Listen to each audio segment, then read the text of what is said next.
kita akan melihat satu kebenaran firman Tuhan di dalam Kisah Para Rasul pasal 1 ayat yang ke-8. Kita akan melanjutkan khotbah minggu yang lalu, ya. Jadi Bapak Ibu saudara yang saya kasih dalam Tuhan Yesus Maha, pada saat saya mengikuti retreat doa di Jakarta, di Mahanaim, di Bekasi, di mana Tuhan berbicara beberapa hal. Yang pertama adalah, saudara yang saya kasih dalam Tuhan, Tuhan berbicara terkait dengan cawan perjanjian baru. Cawan perjanjian baru inilah yang harus kita beritakan, sebab itu yang akan menolong setiap orang, akan menolong banyak orang, ya. Saudaraku, cawan perjanjian baru itu yang kita kenal di gereja dengan nama perjamuan kudus, ya. Sekalipun kita sudah banyak belajar akan cawan ini, tetapi sangat sedikit sekali yang melakukannya, saudara. Karena di akhir, di putaran terakhir ini akan banyak bencana, akan banyak tantangan, akan banyak terjadi hal-hal yang tidak masuk akal. Dan itu semua, saudaraku, kita akan tetap kuat dan tetap bertahan kalau kita mengingat dan memperingati kita bersekutu dengan Tuhan di dalam cawan perjanjian baru yang disahkan oleh darah anak domba. Saudara akan merasakan satu perbedaan tatkala saudara mengambil cawan perjanjian baru. Nah, saudara, ini saya tekankan kembali dan harus kita perintahkan kembali. Nah, karena dengan cawan perjanjian baru ini, saudara, maut tidak akan menjamah setiap saudara. Tidak ada kekuatan maut, tidak ada kekuatan setan manapun yang bisa menjamah saudara. Saudara, mantra, tenung, sihir, santet apapun bentuknya, itu tidak akan berkuasa seperti itu. Nah, saudara, sebab cawan perjanjian baru itu adalah otoritas tertinggi, itu yang akan memampukan setiap saudara dan saya hidup di dalam kehendaknya, melakukan apa yang Tuhan inginkan. Kalau ada dosa dalam hidupmu, dalam hidupku, saat itu juga kita akan selesaikan di dalam cawan perjanjian baru. Dan saudara diperbaharui, terus diperbaharui dalam hidupmu sehari-hari. Dan saudara, Tuhan akan tolong kita, Tuhan akan tuntun kita, Tuhan akan arahkan kita di dalam kehidupan kita. Waktu kita memang tidak banyak, ya. Saudara, di Amerika hari-hari ini Alkitab itu menjadi sangat laris. Ini saya dengar katanya ini pernah terjadi, nggak tahu tahun berapa ya, berapa puluh tahun yang lalu itu Alkitab sampai tidak ada. Artinya di dalam penjualan itu begitu sangat luar biasa. Dan hari-hari ini terjadilah dulu, ya. Jadi hampir di setiap papan board di jalan-jalan itu ada tulisan Christ is Lord, Yesus itu adalah Tuhan. Jadi saudara, rupanya satu peristiwa yang terjadi di Amerika itu membawa satu kekerasan besar, dan ini akan terus terjadi. Dan kalau ke Amerika yang kalau saudara baca di dalam uang $1 itu in God, ya tahu maksudnya di situ dikatakan in God we trust, ya tidak salah ya. Ya maksudnya dalam Tuhan itu mereka percaya tuh. Jadi ada tulisan seperti itu, ya, tepatnya seperti apa saya juga kurang begitu jelas, tapi yang jelas bahwa mereka ini adalah negara di mana banyak hamba-hamba Tuhan yang dipakai Tuhan luar biasa. Nah saudara, mari kita lihat dan mari kita renungkan kembali kehidupan kita, ya. Saudaraku, kalau kita lihat di dalam Kisah Para Rasul ini, tetapi kamu akan menerima kuasa. Coba kita baca bersama-sama, kita berdiri. Ya. Mari Pak. Kisah Para Rasul 1 ayat yang ke-8. 1, 2, 3. Tetapi kamu akan menerima kuasa kalau Roh Kudus turun ke atas kamu, dan kamu akan menjadi saksi di Yerusalem dan di seluruh Yudea dan Samaria dan sampai ke ujung bumi. Puji Tuhan. Siapa silakan. Saudara, kalau Roh Kudus turun ke atas kamu, kamu akan menerima kuasa. Saudaraku, dari sumber daripada kuasa itu adalah Roh Kudus. Roh Kudus ini harus yang kita ingini. Jadi setiap saudara dan saya itu harus berusaha untuk penuh dengan Roh Kudus. Caranya seperti apa? Rindukan, minta dan rindukan. Saudara, dalam hidupmu, supaya Roh Kudus itu menguasai, Roh Kudus itu memenuhi hidupmu. Ya. Kalau saya bertobat, malam itu saya bertobat karena ada satu nubuatan yang disampaikan oleh hamba Tuhan, dan nubuatan itu adalah untuk saya. Dan saya waktu itu maju, lalu adik saya bilang, minta baptisan Roh Kudus. Jadi saya juga tidak tahu apa itu baptisan Roh Kudus, tetapi saya hanya berpikiran bahwa baptisan Roh Kudus itu pasti sesuatu yang baik. Lalu saya minta baptisan Roh Kudus.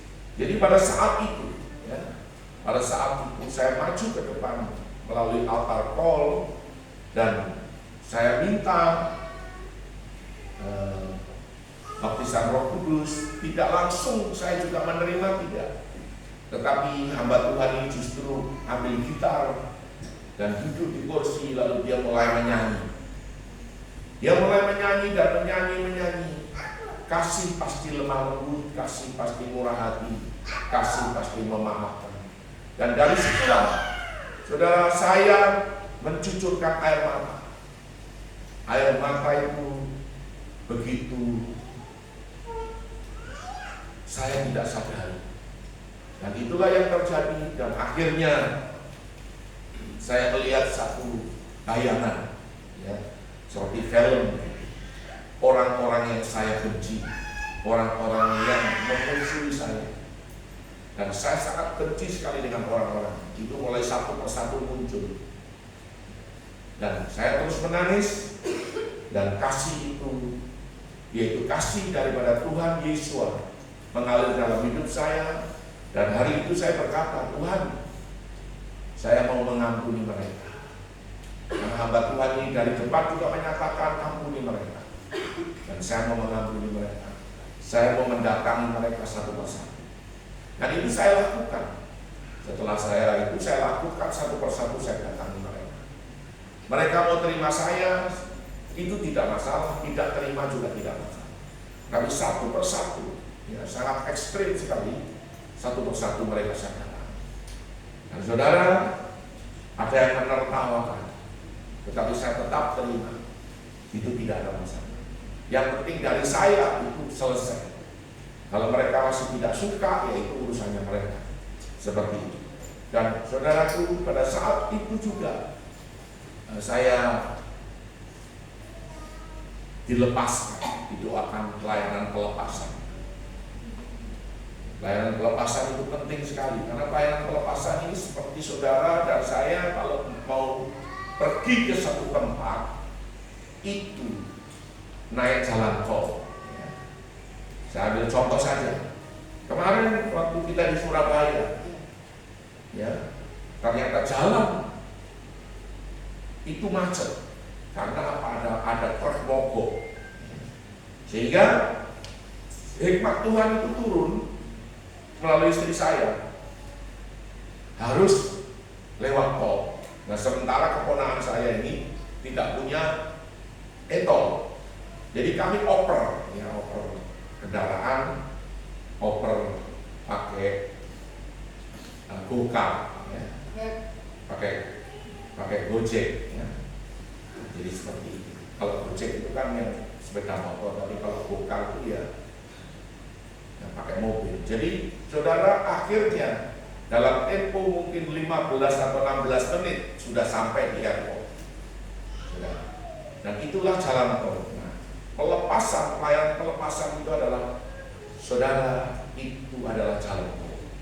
Nah, sampai hari ini saudara, mungkin ada saja yang masih mengikat hidup, dan saudara perlu minta dilepaskan.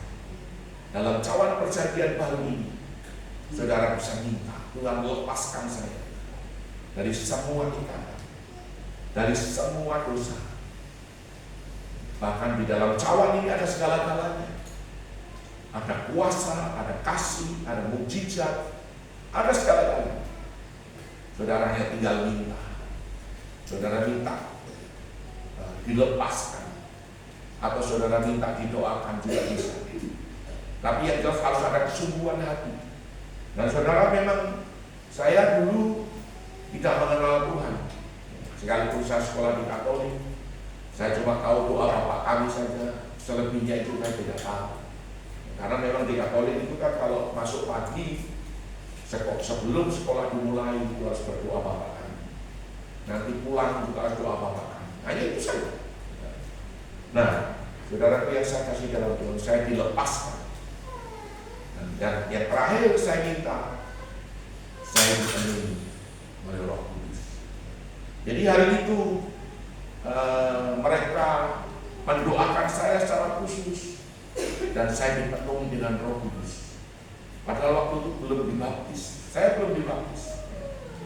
Dan setelah saya dipenuhi oleh Roh Kudus, saya minta dibaptis. Memang di dalam Alkitab juga dituliskan, ada orang-orang yang memang belum dibaptis tapi sudah dipenuhi oleh Roh Kudus. Nah, pada waktu Petrus diundang ke rumah Cornelius, ya. Pada waktu Petrus menyampaikan firman dan mereka penuh dengan Roh Kudus. Lalu, apakah halangannya? Firman Tuhan berkata, apakah halangannya kalau mereka ini dibaptis? Akhirnya mereka semua minta dibaptis. Nah, itu kasih karunia seperti itu. Dan itu yang saya alami, dan saya bertumbuh terus, saudara. Selama bertahun-tahun, ya, mungkin ada sekitar 2 tahun, dari tahun 91, 92, 93.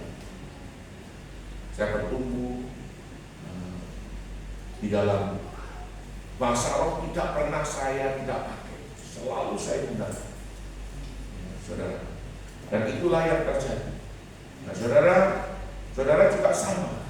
Saudara bisa dipakai Tuhan kalau Roh Kudus turun atas. Dan saudara, saya waktu itu bergabung dengan pendeta Agus Royer, yang ada di Sorido. Itu cuma 5 orang. Gerejanya itu kecil sekali, mungkin cuma 3 kali 5 kalau tidak salah, kecil sekali. Itu pun lubang, ya. Anjing bisa masuk karena terbuat dari gabah-gabah.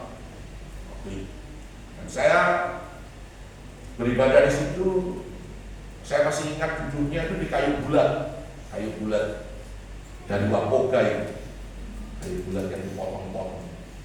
Dan sejak saya beribadah di situ, lalu saya katakan kepada Bapak Gembala, kita bangun gereja. Hari itu saya keluarkan kayu dari Wapoga dan saya bangun gereja. Menyala, betul-betul menyala. Saya panggil tukang listrik. Itu tempat yang gereja yang lama itu kita yang bangun. Dan itu yang terjadi. Dan dari 5 orang ini, itu menjadi banyak, lebih dari 50 orang. Hampir setiap minggu saya bawa jiwa, hampir setiap minggu. bisa 3 orang, bisa 5 orang. Mengapa hal itu bisa terjadi? Karena Tuhan menyertai saya dengan mukjizat. Saudara, mukjizat. Jadi orang sakit kita doakan sembuh, lalu kita bawa ke gereja. Orang sakit kita doakan sembuh, karena penuh dengan Roh Kudus. Seperti itu. Saudara, itu yang terjadi. Mulai gereja itu penuh, ada 50 orang. Tetapi satu hal terjadi. Tatkala saya mengalami kepahitan, tahun 93 itu saya mengalami kepahitan. Lalu saya mogok, saya tidak mau pelayanan. Itu seperti hilang. Karunia hilang. Dan begitu susah. Dan saya akhirnya jatuh sakit antara hidup dan mati. Tahun 93 bulan November itu saya mulai sakit. Saudara, itu yang terjadi. Dan sampai tahun 98 saya disembuhkan. Dan sejak saat itu saya tetap terus melayani. Dan saya minta kesempatan pada Tuhan.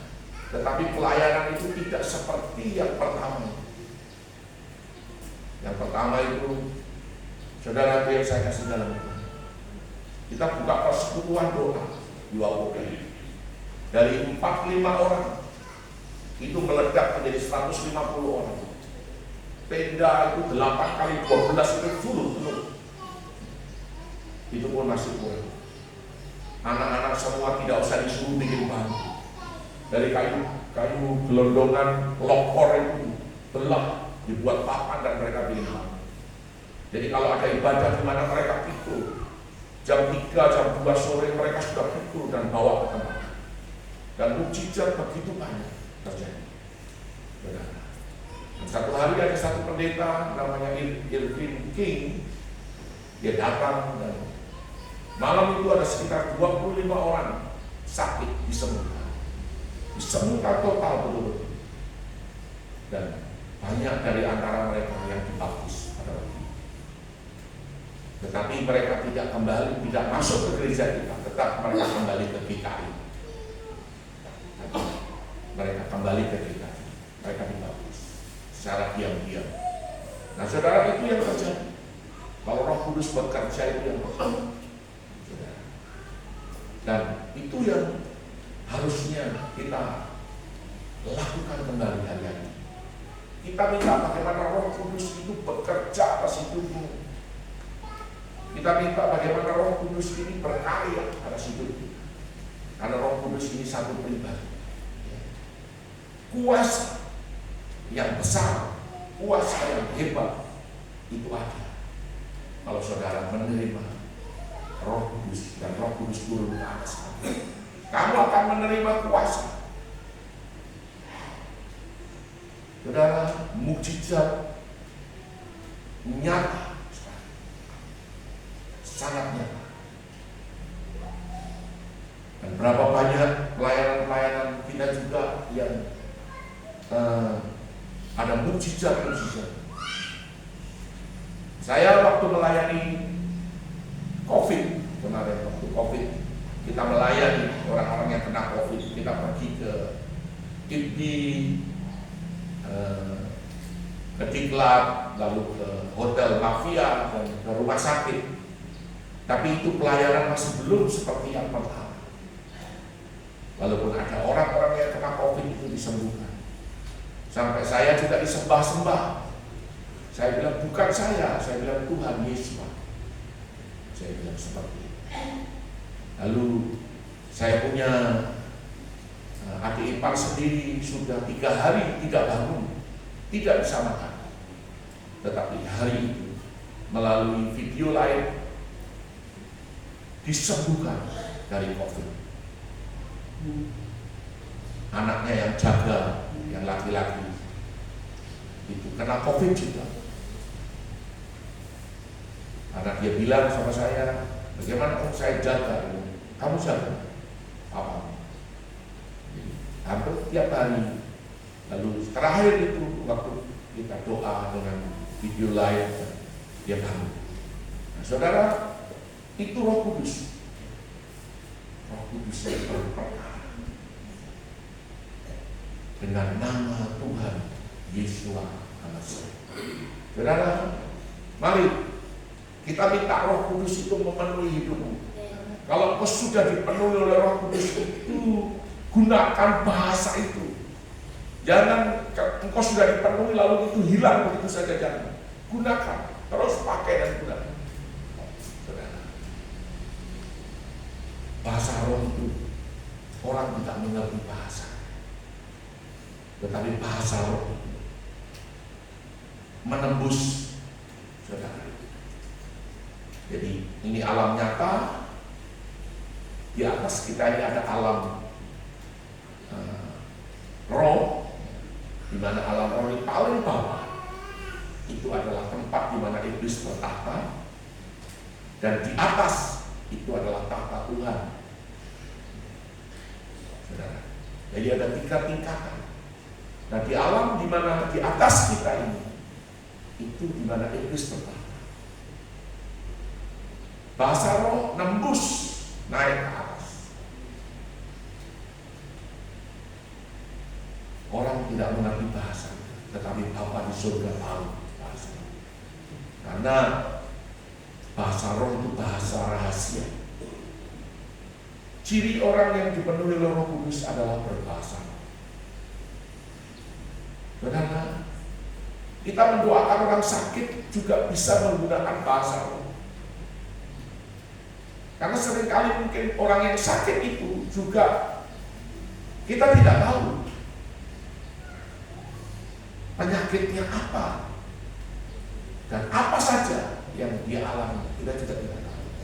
Yang kita tahu mungkin secara fisik, dia mungkin mengalami stroke, secara fisik mungkin dia kanker, tetapi kita tidak tahu. Mungkin saja orang itu menyimpan kepahitan, menyimpan kebencian. Mungkin saja orang itu ada trauma dalam hidupnya. Trauma yang pernah kita layani. Ada seorang ibu datang. Dia berkata, Pak Pendeta, sudah berbulan-bulan ini saya tidak bisa tidur. Dan 3 hari ini saya tidak bisa tidur karena ada trauma. Kalau dengar sirine ambulan, itu dia takut setengah mati. Dia trauma. Kenapa dia trauma? Karena satu hari temannya datang dan menginap di rumahnya, lalu mati temannya. Dan polisi datang, ambulan datang, dan itu yang membuat dia trauma. Tetapi puji Tuhan, dia dilepaskan. Puji Tuhan, dia dipulihkan seperti itu. Saudara, dalam banyak hal. Satu hari juga ada seorang ibu telepon saya dari Jayapura, namanya Ibu Lydia Warini. Dia telepon, dia punya kanker payudara. Dia telepon dan saya tanya apakah itu basah? Dia basah.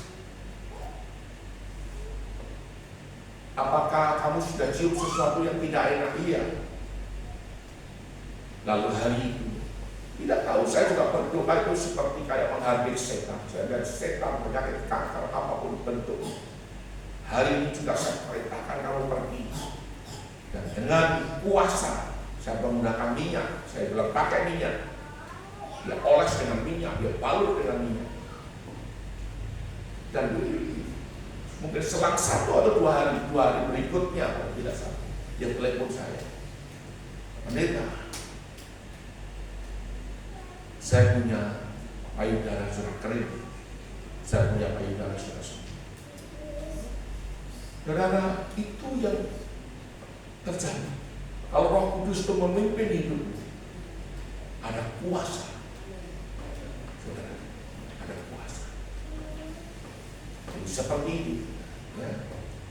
Nah, saudara, mari Mengapa saya tiba-tiba diingatkan ini? Karena inilah yang Tuhan sampaikan. Pada waktu saya masuk retreat itu, ada pujian penyembahan yang begitu naik. Saya cuma mencucurkan air mata saja. Tidak bisa saya bendung, tidak bisa. Di dalam retreat itu, Tuhan mulai berbicara. Yang pertama, cawan perjanjian baru, sampaikan kepada umat, sampaikan pada seluruh hamba. Karena hari-hari ini sangat-sangat jahat. Tidak ada orang yang dapat bisa paham. Makanya nanti firman Tuhan juga dikatakan di dalam kitab Matius itu bahwa kasih kebanyakan orang akan menjadi dingin dan akan banyak orang yang murka. Artinya murka itu mundur dari Tuhan. Dia tinggalkan Tuhan. Karena apa? Mungkin karena kepahitan. Karena apa? Karena masalah-masalah dunia ini, masalah ekonomi, masalah hidupnya dan sebagainya, mereka tinggalkan Tuhan. Tetapi justru itu yang akan menghancurkan hidup. Saudara, kasih kebanyakan orang itu akan menjadi dingin dan akan banyak orang yang murka di akhir zaman. Tapi di sisi lain, anugerah itu dicurahkan dengan luar biasa. Akan banyak juga orang yang datang yang punya kerinduan. Tetapi justru setiap saudara dan saya ini yang harus waspada dan hati-hati betul. Mengapa? Karena ada firman yang mengatakan yang terdahulu akan menjadi yang terbelakang. Yang terbelakang ini akan menjadi yang terdahulu. Firman-Nya yang dikatakan Yesus Al-Masih, jangan sampai pemungut cukai, orang-orang jahat, orang-orang sundal, pelacur-pelacur mendahului kamu masuk dalam kerajaan surga. Saudara, jangan sampai itu terjadi atas hidup. Engkau pikir biasa. Tetapi perempuan sundal, pemungut cukai, orang-orang jahat, mereka sedang berlari, mereka sedang berusaha bagaimana mencari Tuhan. Tetapi kita sampai saja. Saudara, Tuhan sudah memberikan. Semuanya Tuhan berikan kepada setiap saudara. Kuasa pun Tuhan berikan. Menerima kuasa kalau Roh Kudus turun ke atas kamu. Dan kamu akan menjadi saksi. Jadi menjadi saksinya Tuhan. Saudara akan dipentaskan. Saudara tidak minta pentas, tidak. Pentas itu tampil di panggung. Saudara akan dipromosikan. Saudara, kita tidak minta dipromosikan, tetapi Tuhan yang akan mempromosikan saudara. Tuhan yang akan mementaskan saudara. Saudara akan dibawa ke panggung dan saudara akan dicari oleh Tuhan, dicari oleh orang. Karena kuasa. Halo, jangan ada yang mengaku, jangan ada yang tidur. Karena setiap saudara jadi tegang sekali. Apa yang saya sampaikan ini, iya, itu betul-betul. Dan masih banyak lagi.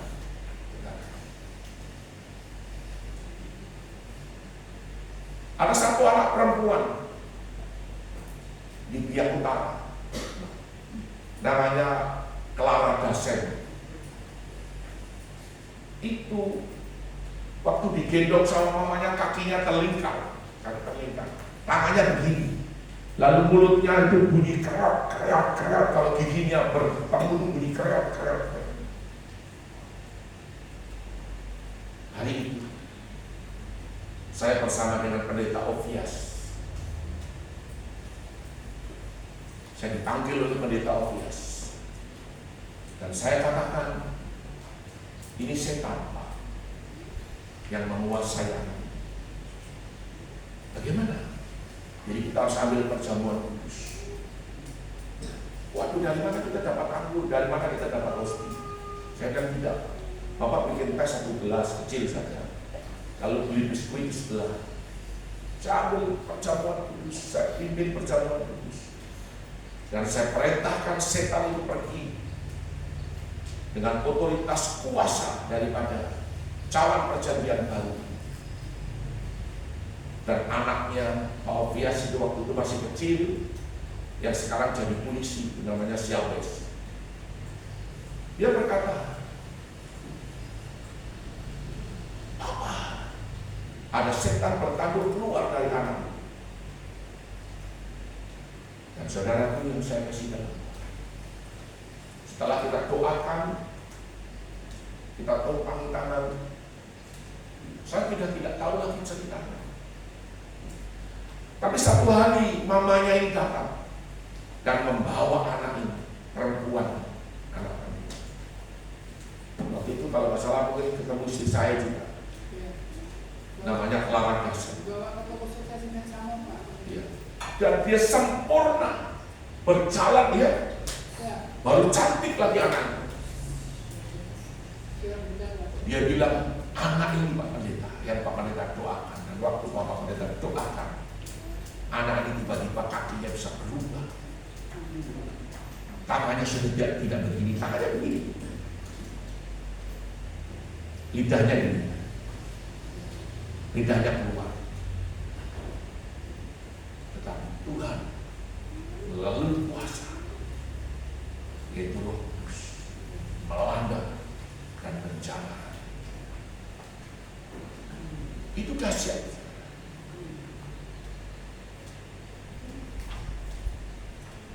Di Biak Utara itu ada orang, ada anak laki-laki yang diberi nama Suanda Kaleb Ovias, kalau tidak salah. Mamanya ini minta untuk didoakan supaya punya anak. Dan hari itu saya berdoa minta untuk supaya dia punya anak. Dan saya tidak tahu, ternyata anak itu lahir diberi nama Suanda Kaleb. Tapi tambah Ovias kalau tidak salah.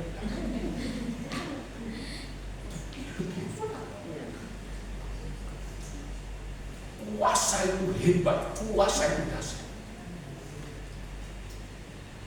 Dan masih banyak sekali yang lain, termasuk istri saya, termasuk saya sendiri. Bagaimana Tuhan sembuhkan, bagaimana Tuhan pulihkan. Karena Roh Kudus. Kita menjadi saksinya Tuhan. Menjadi saksinya Tuhan. Kalau saya mau berbicara, karena Roh Kudus ini yang memimpin saya. Saudara, seringkali saya ini orang yang terlalu ekstrim. Sangat-sangat ekstrim. Banyak pendeta mencela saya. Saudara, inilah yang terjadi. Dicela. Mengapa? Karena apa yang saya lakukan sesuai dengan apa yang Tuhan perintahkan, itu biasanya banyak orang tidak suka. Saudara. Dan itu yang terjadi. Tetapi buat saya secara pribadi, saya tidak pikir nanti kalau tidak jadi reputasi saya bagaimana. Loh, ini mempertaruhkan nama, mempertaruhkan semua, dan juga mempertaruhkan kerajaan surga. Saya ambil contoh saja. Pada waktu ada kesurupan di SMP 3, itu kesurupan itu betul-betul menakutkan. Awalnya itu ada 7 pendeta. Hari kedua, hari pertama, hari kedua, hari ketiga itu tinggal 3 pendeta. Lalu disitulah Karena hari pertama, hari kedua saya tidak ikut. Karena saya waktu itu kalau nggak salah ada kesibukan. Waktu itu ada kontainer datang, 2 kontainer, jadi saya tidak bisa ikut. Dan hari ketiga toko saya tutup waktu itu.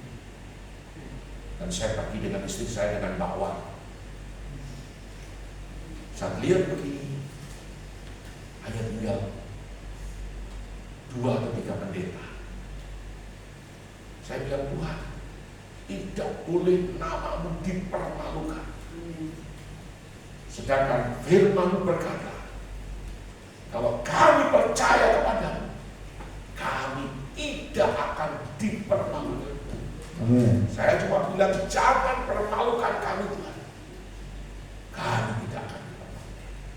Hari ketiga itu kami doa. Doa, saudara. Tim semua berdoa. Tumpang tangan atas orang kesurupan. Setan pergi dan pindah ke orang lain. Tumpang tangan setan pergi dan pindah ke orang lain.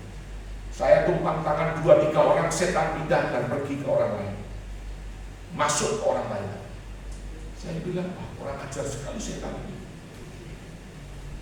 Saya bilang, berhenti, stop dulu.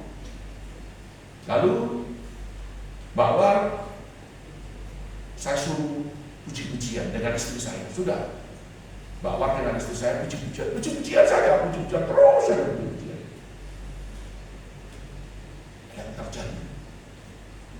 Lalu saya mulai bertanya, di sini tanah ini dulu punya siapa? Lalu pernah ada peristiwa apa di tanah ini di SMP 3?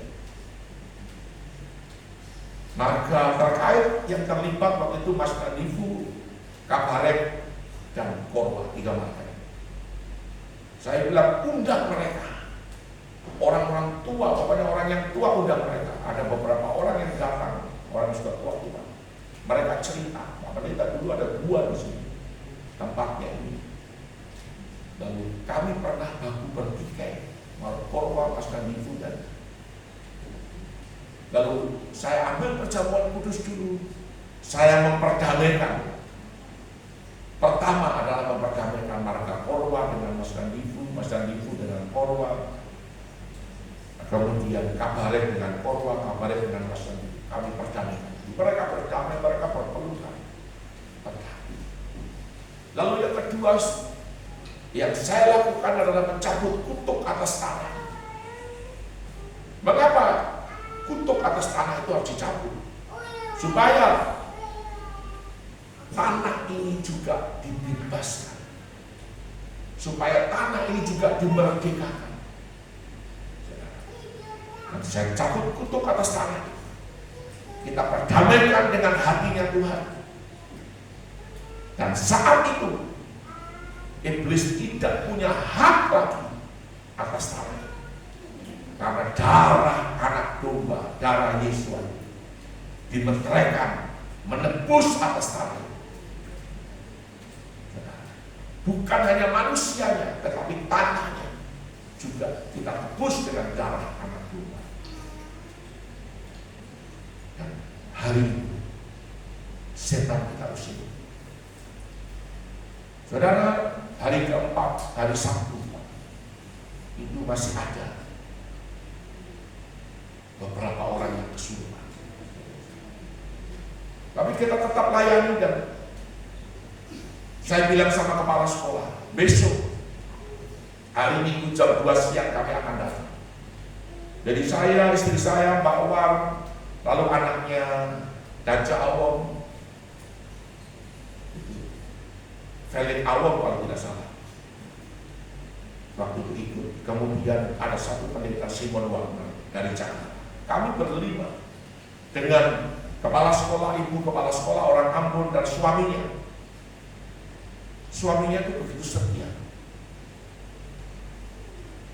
Kami doa keliling. SMP 3 itu kami kelilingi 7 kali. Seperti mengelilingi tembok Yeriko. Itu yang saya dapat. Saya minta teman dari Surabaya, satu teman pendoa, tolong kamu dukung saya. Begini cerita. Oke, mereka tunggu. Sudah selesai. Yang terakhir kami bersorak. Pintu gerbangnya ada 2, pintu gerbang depan dan pintu gerbang belakang. Setan kita usir dari tempat itu. Tidak ada lagi setan di tempat itu. Dengan darah anak domba, darah Yesus, iblis itu dikalahkan. Lalu kami tutup pintu gerbang belakang dengan profetik. Jadi kalau ada pintu gerbang begini, kita tutup, kita jalan, kita tutup.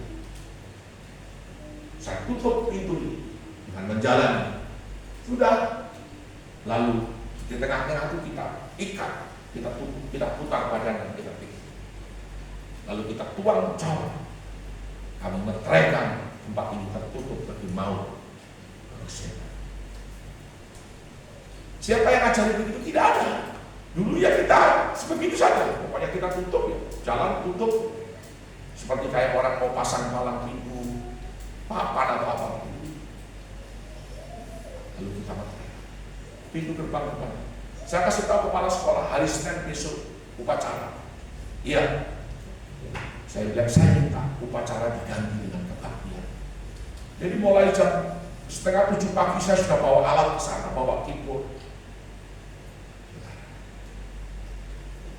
Saya bilang nanti Pak Pendeta Simon Wagner yang khotbah, bukan saya. Di dalam ujian penyembahan begitu luar biasa.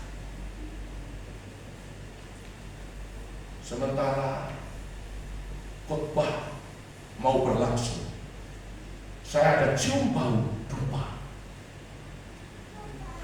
cium bau dupa. Saudara, saya boleh putar keliling lagi SMP, saya boleh putar. Saudara, yang saya kasih tahu, minta maaf, saya tidak menyebutkan agamanya orang itu, tapi orang itu membawa sesajen. Kalau orang Jawa bilang itu ada nampan, ada tembakau, pinang, apa ini, lalu ada bubur putih, lalu ada bunga-bunga. Dan itu dibawa ke bekas tempat buat. Tempatnya agak becek karena itu juga ada jadi tempat pembuangan sampah. Saudara, saya marah sekali hari ini. Betul-betul saya marah. Saya cuma bilang, kamu ini kurang ajar. Dan itu saya angkat, bagi itu saya angkat. Lalu saya balik di tempat yang becek. Lalu saya injak. Jalan namanya saya injak. Ini betul. Kalau kamu mau lapor polisi, kamu lapor polisi. Kamu ini kurang ajar, saya bilang. Hari itu saya katakan, kami ini lagi ibadah, kenapa kamu ganggu? Dan tidak ada yang berani bersuara, tidak ada. Dan saya pulang begitu saja. Gak ada yang berani lapor polisi juga gak ada. Tapi itu saya lakukan.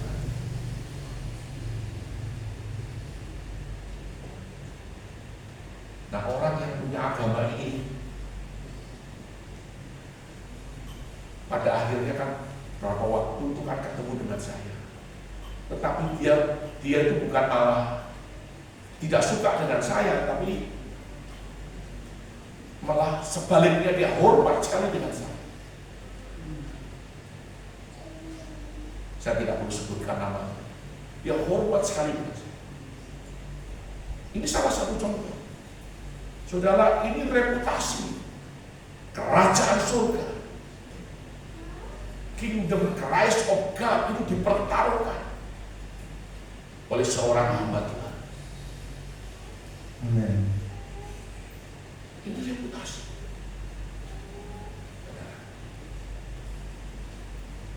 Itu yang terjadi. Pada waktu kami diminta berdoa, pada waktu itu Bapak Bupati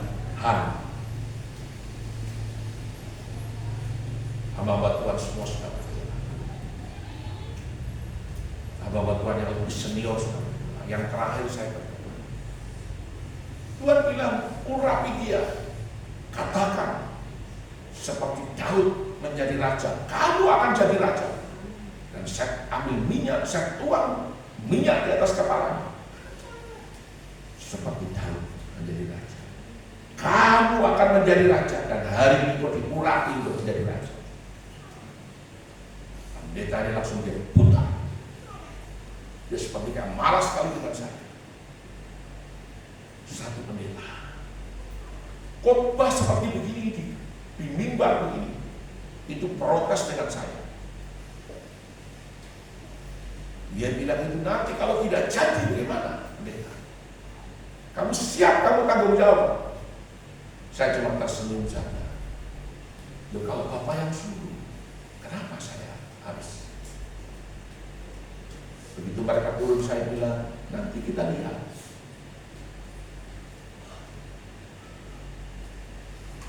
Karena nanti kita lihat. Saya coba bilang, Tuhan yang berfirman, dia akan mampu. Saya coba jawab begitu. Waktu di BBC juga sama.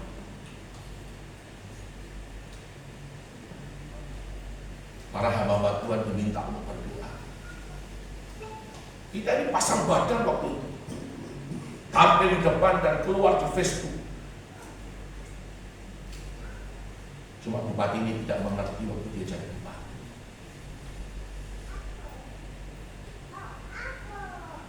Dia waktu turun, waktu dia mau masuk mobil, saya kejar. Saya bilang, Bapak sudah diulang seperti Daud diulang menjadi raja.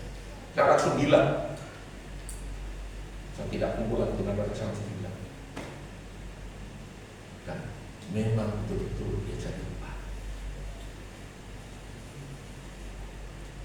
Saudara, itu yang terjadi. Itu ekstrim.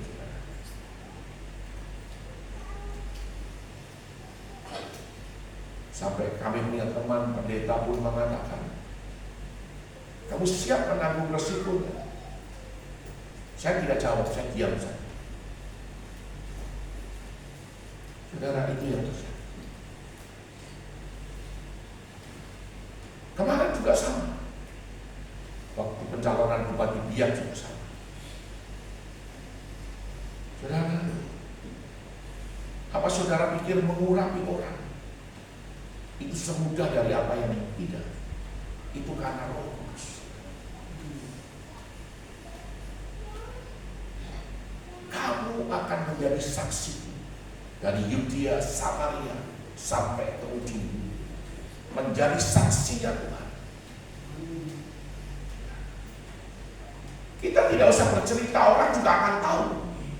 Oh, Bapak Rudi, oh Suanda Kala, dia akan tahu.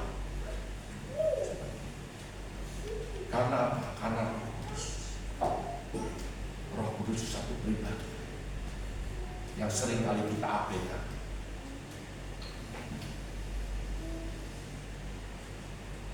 Dia selalu menegur kita, dia selalu mengingatkan kita, menginsyapkan kita akan dosa, menginsyapkan kita akan dosa. Kalau ada dosa, dia selalu berbicara. Roh Kudus itu juga yang selalu memimpin kita, mengarahkan kita untuk mempermuliakan nama Tuhan, bukan mempermalukan nama Tuhan. Mempermuliakan, meninggikan nama Tuhan. Roh Kudus ini juga yang selalu mengingatkan akan firman. Firman itu diingatkan kepada saudara. Dan pada saat saudara diingatkan oleh firman itu, oleh Roh Kudus, saudara, artinya Tuhan sangat peduli dengan engkau dan saya. Lalu yang berikut adalah dia adalah penolong, dia adalah guru. Saya tidak buka ayatnya karena ayatnya itu semua sudah ada semua. Dia adalah penolong. Roh Kudus itu penolong. Kalau kau berbuat dosa, dia pasti berbicara dalam hidup. Dia berbicara. Kalau kau tidak mau mendengarkan, berarti kau bebal. Dia pasti berbicara. Dan dia siap untuk menolong saudara. Sebab Roh Kudus ini adalah roh penolong.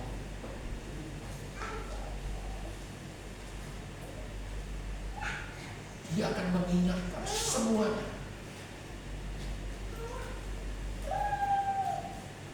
Karena apa? Kalau saudara diingatkan, lalu saudara tetap tidak mau mendengarkan, saudara akan menjadi orang yang tertuduh.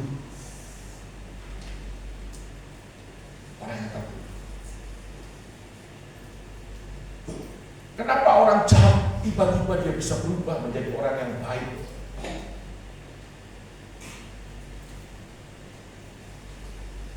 Seorang pembunuh tiba-tiba bisa berubah. Itu karena Roh Kudus yang menguasai. Tatkala kita bertobat, saya dulu juga tukang minum, merokok, sampai gigi rusak. Itu merokok seperti kereta api, 2 bungkus dulu kalau merokok, Jarum Super 16. Jadi satu hari itu 2 bungkus. Tetapi saudaraku yang saya kasih dalam Tuhan, kenapa tiba-tiba bisa berhenti merokok? Tukang tipu, munafik hidupnya, tapi tiba-tiba dia bisa berubah menjadi orang yang jujur, tidak tipu lagi, lebih baik menanggung resiko daripada dia tipu. Saudara, itu yang terjadi kalau Roh Kudus turun ke atas kita. Kita berani berkata dengan sebenarnya, berani berkata dengan jujur,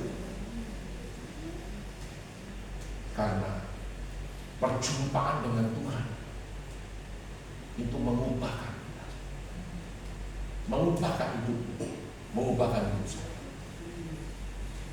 Orang mulai melihat hidupmu. Dulu saya lihat dia seperti itu.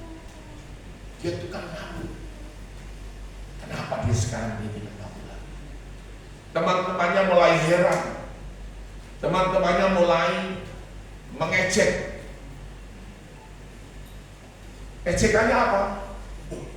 Wah, sekarang kamu sok suci ya. Sekarang kamu sok rohani ya. Lalu temannya mulai menggoda.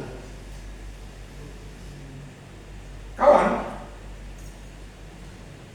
tidak apa-apa. Ini ada 1 sloki kecil. Kau coba saja, tidak apa-apa. Hitung-hitung untuk penghangat badan. Saudaraku, setan itu punya cara kerja seperti itu. Dia tidak pernah langsung mau kasih 1 gelas besar, tidak pernah. Dia itu kan kasih 1 sloki dulu toh, kecil dulu, baru nanti kalau kau minum, kawan, tambah lagi, tambah sedikit, tambah lagi, tambah.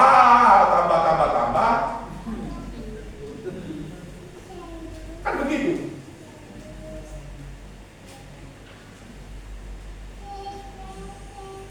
Kalau kita bergaul dengan pencuri, kita juga akan jadi pencuri. Saudara, justru yang sekarang ini anak-anak banyak jadi pencuri.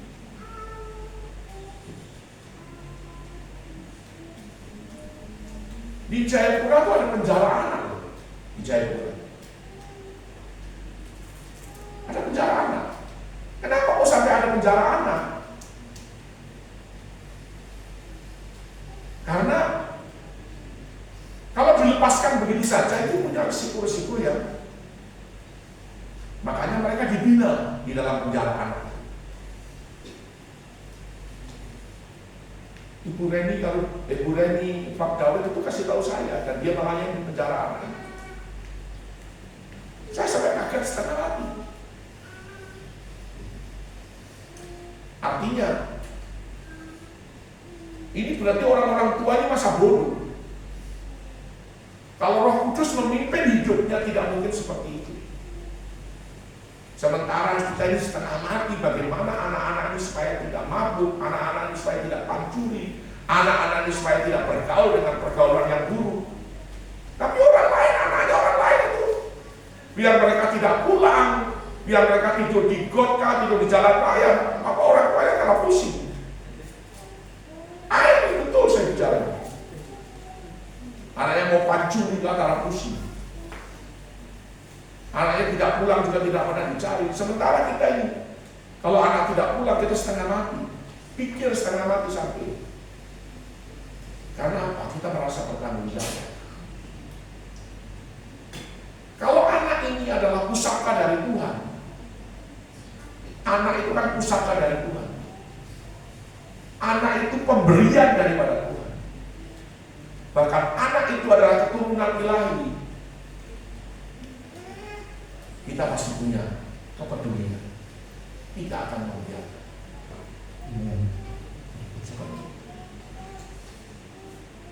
Nah saudara, mari. Jadi menjadi saksi. Jadi saudara akan jadi saksi. Memang ada orang-orang menegur saya secara pribadi. Bersuara itu terlalu ekstrim sekali kami. Tetapi ya itu memang seperti itu.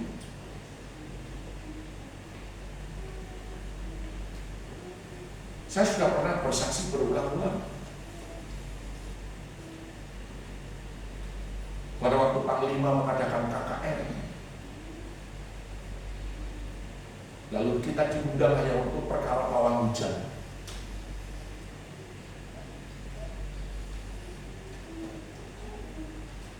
Saya diundang di Makoren, di markas Koren. Dan komandan Koren itu duduk di mejanya. Lalu komandan Koren waktu itu Ricardo Sirekar mengatakan, "Komandan, lapor bahwa menurut iman kami kalau KKR itu kami tidak pakai pawang hujan." Tapi Pak, komandan Kodim ini bilang, di sini ada pendeta yang saya bawa. Pendeta ini yang sering adakan KKR dan berdoa untuk KKR.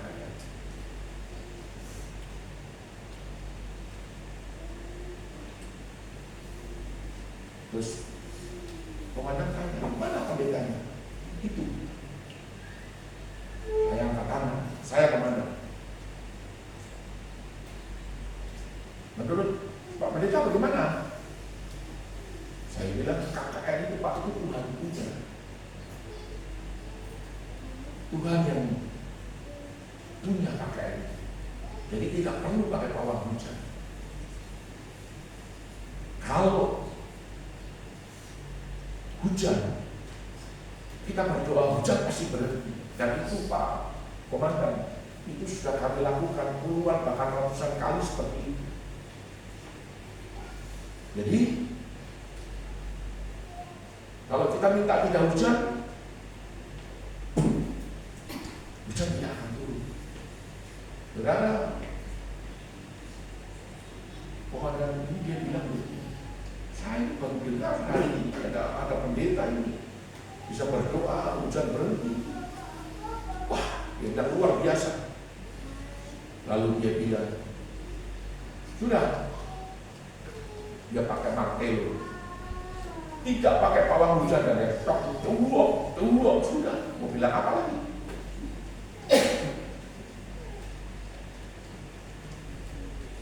Saudara, dan dalam kenyataannya hari itu KKR belum dimulai, itu hujan lebat. Dan menjelang jam 7 itu mulai reda dan mulai gerimis, tapi masih hujan. Begitu doa dinaikkan, hujan langsung berhenti, langit langsung terbuka. Saudara, hari itu ada 8 atau 10 orang pendoa. Saya bilang begini, besok kita harus berdoa, tidak boleh ada satu tetes pun hujan turun di lapangan ini. Kita harus berdoa mulai malam ini sampai besok supaya hujan tidak turun. Hari ini saudara, satu hari penuh panas terik sampai malam panas, hujan tidak turun. Dan waktu KKR hari kedua dimulai, hari itu KKR 10.000 orang. Ini bukan main ini.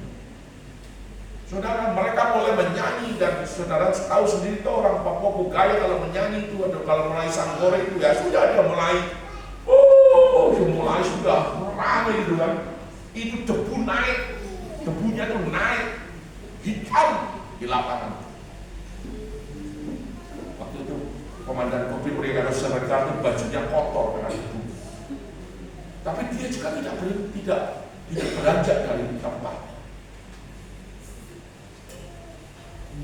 Saudara, akhirnya diperintahkan tentara-tentara pakai timba, ambil timba di Manugua, di komando sebelahnya kan Manugua, dia pakai timba, dia siram. Tidak bisa, akhirnya truk tangki air besar ini pakai semprot masuk ke dalam lapangan dulu, disemprot dulu. Baru selesai KKR kita semua tertawa, termasuk komandan tertawa juga. Kita minta hujan tidak turun, Pak, dan tidak ada satu tetes pun hujan turun. Tetapi air tangki truk ini yang sekarang airnya turun di lapangan. Jadi ada kesalahan juga. Kalau hari itu kita minta hujan, mungkin siang kah hujan kah, baru malam tak rasa hujan, mungkin doanya begitu, mungkin Tuhan akan jawab seperti itu. Dan itu Tuhan membuktikan. Amin. Itu terlalu ekstrim. Dan masih banyak yang ekstrim-ekstrim yang lain masih banyak. Termasuk bupati terpilih kemarin. Pendeta bilang sama saya begini, Pak Pendeta, Bapak urati untuk dia jadi raja. Bagaimana Pak Pendeta nanti kalau dia tidak jadi? Ini telepon saya dengar ini. Ketua wilayah telepon. Saya bilang, wah, kenapa begitu? Kamu berdoa saja. Apa yang menjadi kehendak Tuhan itu pasti terlaksana. Iya pendeta, kalau begitu saya akan pergi ke semua jemaat saya, suruh pilih nomor 1. Dia harus jadi bupati, dia bilang gitu. Saya bilang tidak usah terlalu takut. Ada satu orang lagi bilang, nanti kalau tidak jadi bagaimana? Saya bilang ya sudah. Saya cuma diam saja, tidak banyak bicara. Tapi tanggal 27 pagi, kami undang lagi, kami doa lagi. Itu Pak Rum itu ada. Ada 3 hal. Ini juga untuk jemaat. Yang pertama, di tahun 2025 ini ada perkenanan Tuhan. Favor of God. Favor of God ini berlaku juga bagi bupati terpilih.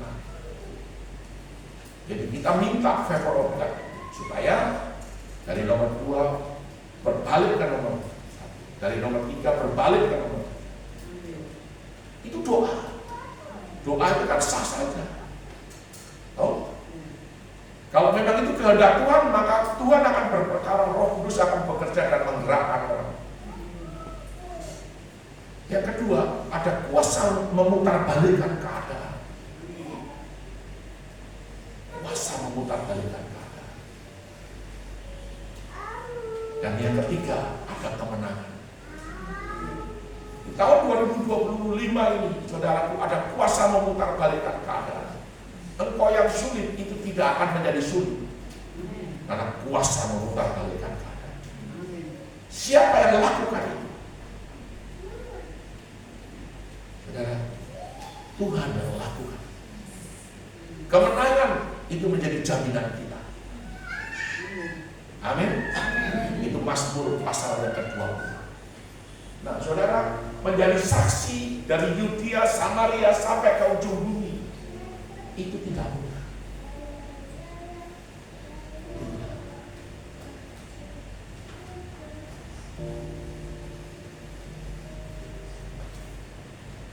Hari-hari ini juga saya kadang-kadang berpikir begini, kenapa orang lain didoakan bisa sembuh? Kenapa kita berdoa ke orang ini susah untuk sembuh. Saudara, seringkali mujizat itu bisa instantly. Seperti kan saudara bikin supermie dengan air panas, langsung saudara bisa makan. Tapi ada mujizat itu yang harus disertai dengan iman.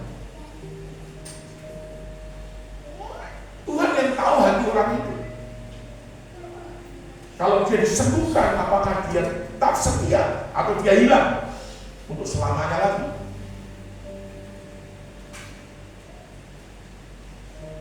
Seringkali seperti itu.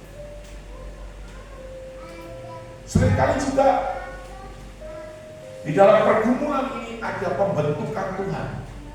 Ada pembentukan, kita dibentuk.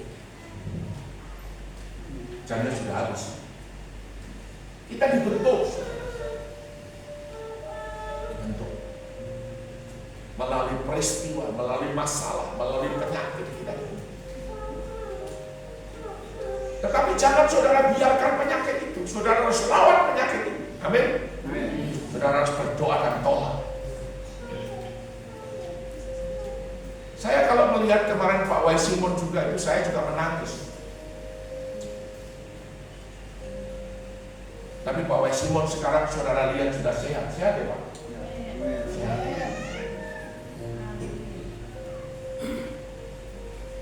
Kenapa? Karena kita doakan pertama, kedua, ketiga. Mungkin yang ketiga kita lihat satu tanda-tanda yang ajaib. Saudara yang saya kasih dalam Tuhan, mari izinkan Roh Kudus turun ke atas hidup kita. Kuasa. Jadi saudara akan berjalan dengan kuasa kalau Roh Kudus turun ke atas kamu. Engkau akan jadi saksinya Tuhan. Menjadi saksi. Engkau dipertontonkan, diperlihatkan kepada dunia ini. Menjadi saksi.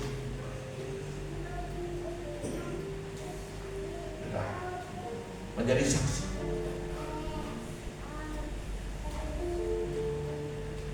Kalau kita yang sudah golden night itu orang yang sudah tua-tua,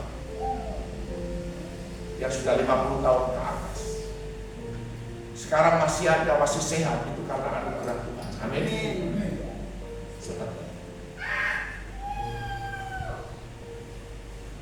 Ini emas, karena saudara bisa menjadi saksi buat orang lain.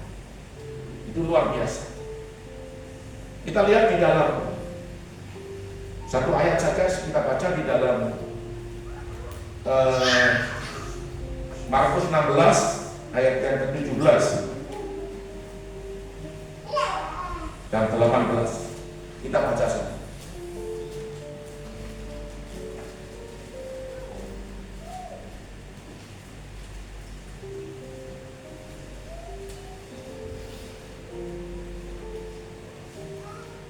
Tanda-tanda ini akan menyertai orang yang percaya. Orang-orang yang percaya berarti kan orang banyak. Mereka berarti orang banyak akan mengusir setan-setan demi nama. Mereka akan berbicara dalam bahasa-bahasa yang baru bagi mereka. Bahasa yang baru ini adalah bahasa yang diberikan oleh Roh Kudus. Tapi bahasa yang baru ini adalah bahasa meninggalkan bahasa yang lama, yang jorok-jorok, yang tidak baik, yang maki-maki dan lain sebagainya. Saudara lihat, apakah masih ada di dalam rumahmu bahasa maki-maki? Apakah ada dalam rumahmu bahasa yang jorok-jorok?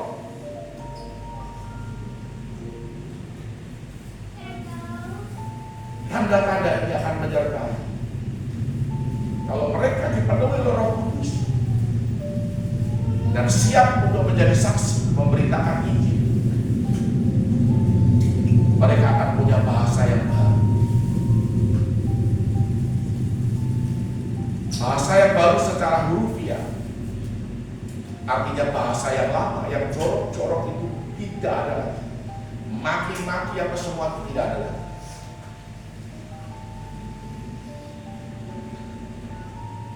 Apalagi bahasa kebun binatang itu tidak ada lagi. Saya masih sering dengar itu babi, anjing. Nah, saudara, ayat yang ke-18. Mereka akan memegang ular, dan sekalipun mereka minum racun maut, mereka tidak akan mendapat celaka. Ini juga harus diartikan bahwa jangan dengan sengaja saudara minum racun. Tetapi berapa banyak di dunia ini orang karena terbelit hutang, karena putus cinta. Berapa waktu lalu saya menghadiri seorang pemudi yang cantik mati karena minum baygon sayang.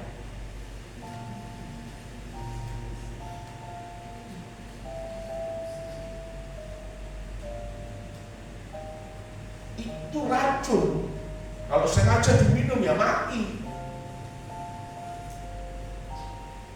Tetapi ada seorang pendeta yang dikirim ke pedalaman, namanya Andre Manahutu ya kalau tidak salah, di Kalimantan. Dia memberitakan Injil. Orang malah tidak suka.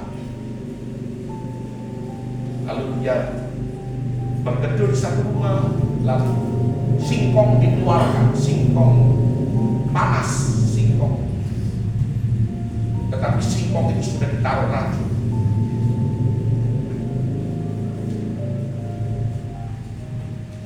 Orang-orang mulai memperhatikan. Pendeta ini mulai berdoa di dalam nama Tuhan Yesus, dalam nama Tuhan Yesus, tumpang tangan atas singkong. Dan mereka mulai makan. Satu singkong dia makan. Orang di belakang bilang, kita lihat sebentar lagi dia mati. Lalu singkong kedua masuk ke dalam perutnya. Kita lihat sebentar lagi dia mati. Singkong ketiga, rupanya dia lapar, saudara. Singkong ketiga masuk ke dalam perut. Apa yang terjadi? Tidak ada reaksi apa-apa.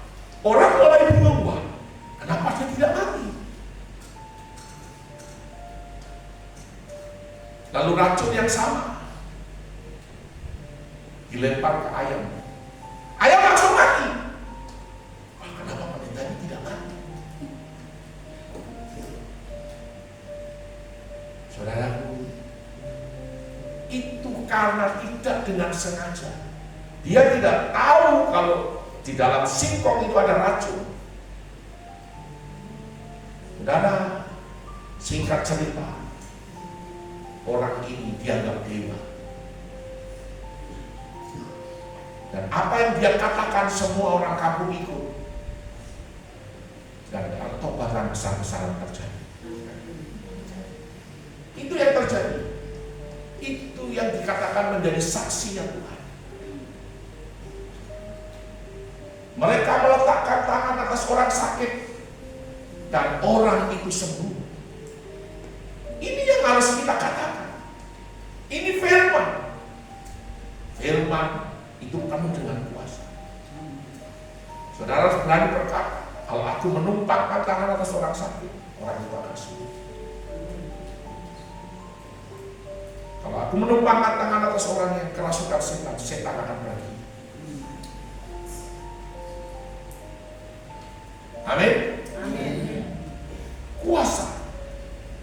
Dan kuasa itu, kalau Roh Kudus turun ke atas kamu, kamu akan menjadi saksi-saksinya. Amin. Amin. Puji Tuhan bagi seluruh mereka. Kita naikkan satu pujian.